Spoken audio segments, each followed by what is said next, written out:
Magma abonné ni ɲantuma aw danse aw ka kunnafoni sentelimanu kɔnɔna na kunnafoniw bakuruba filɛ ni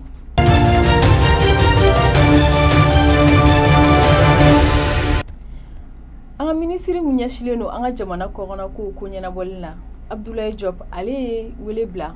Algérie lasigiden mun b'an ka jamana kɔnɔna na arabadon in na décembre kalo tile 20 san 2023 Suala Bayaya Aïdara n'ale ye wajulukɛla ye ale nana k'a bila mandat de dépôt la arabadon in na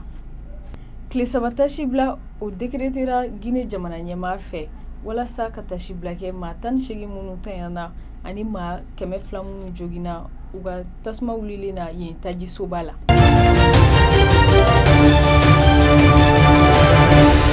an ka minisiri mun ɲɛsilen don an ka jamana kɔkɔnɔkow ko ɲɛnabɔli la Abdoulaye Diop ale ye wele bila arabadon in na décembre kalo tile 20 san 2023 Algérie lasigiden mun b'anw fɛ Mali la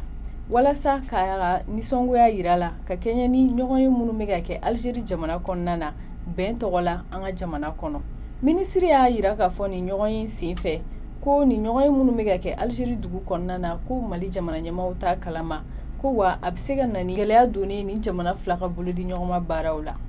chef d'état-major général des armées ale bɛ maaw ladɔnniya k'a fɔ ko u ye wulikajɔ min kɛ walasa ka don Aguelog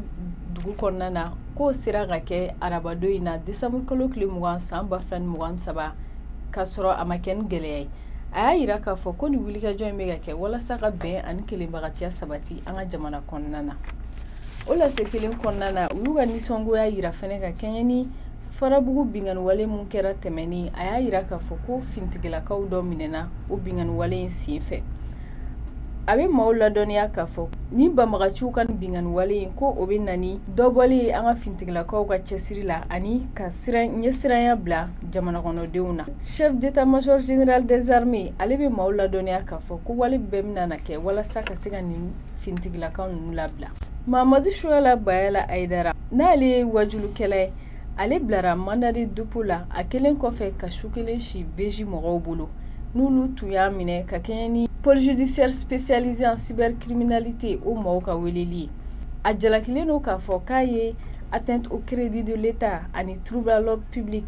k'a y'o de kɛ a ka kiiri ka kan ka kɛ marisi kalo tile 4 nata san 2024 cybercriminalité kiiribulonba la wajulukɛla in yɛrɛ ka fɔ la ni minɛli in bɛ ka kɛ ka kɛɲɛ n'a ka bɔli ye kɔsani na bɔlɔlɔw sanfɛ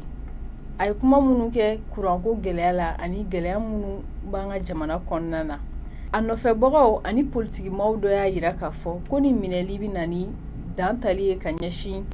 sariya mun b'a to mɔgɔ bɛ se ka kuma I fɛrɛ ma